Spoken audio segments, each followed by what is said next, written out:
And the Pope displayed a humble style that earned him the nickname the People's Pope, often wearing plain robes and living in a small apartment at the Vatican. Well, back in 2015, the Pope did visit Philadelphia, as you heard Ross say, and his humility was visible.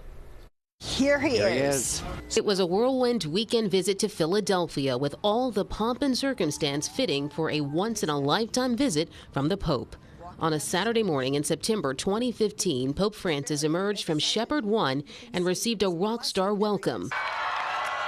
Later that morning, thousands lined the streets around the Cathedral Basilica of Saints Peter and Paul, roaring as the Holy Father waved and beamed with joy. In his homily, Pope Francis praised the committed Catholics of Philadelphia and challenged them to harness the energy of the young, the laity, and women in service to God.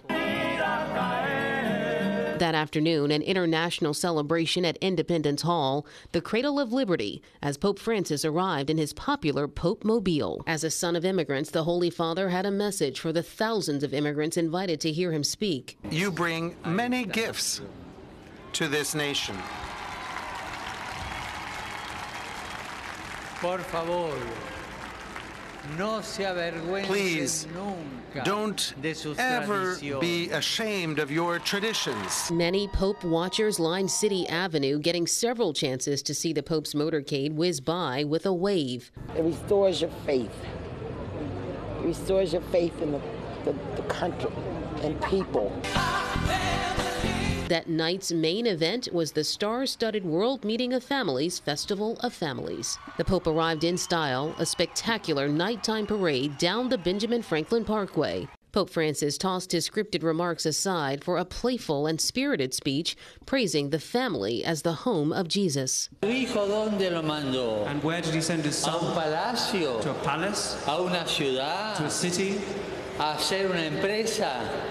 Lo mandó a una familia. No, he sent him to a family. Al mundo en una familia. God sent him amid a family, in a family. On Sunday, the start of the final day of his visit, the Parkway began to teem with the early arrivals for afternoon Mass. The pontiff met behind closed doors with victims of sexual abuse. At St. Charles Borromeo Seminary, Pope Francis condemned church leaders who failed to report the crimes. Dios llora. God weeps. Pope Francis, who has always reached out to society's forgotten, visited prisoners at Curran-Fromhold Correctional Facility, who built the American walnut chair he sat in during his visit. People like him of his stature, they don't look at us like the worst things of the world. The Pope also surprised St. Joseph's University students with a visit. On his way to Mass, he paused to step out of the Pope-mobile to see more than 30,000 strips of fabric at the knotted grotto created by Project Home. Even after a week of travel, speeches, and appearances, the Pope couldn't leave Philadelphia without shepherding his people. And what better way to end the papal visit, the celebration of Mass on the Parkway with hundreds of thousands in attendance. History for the nation. History for Philadelphia.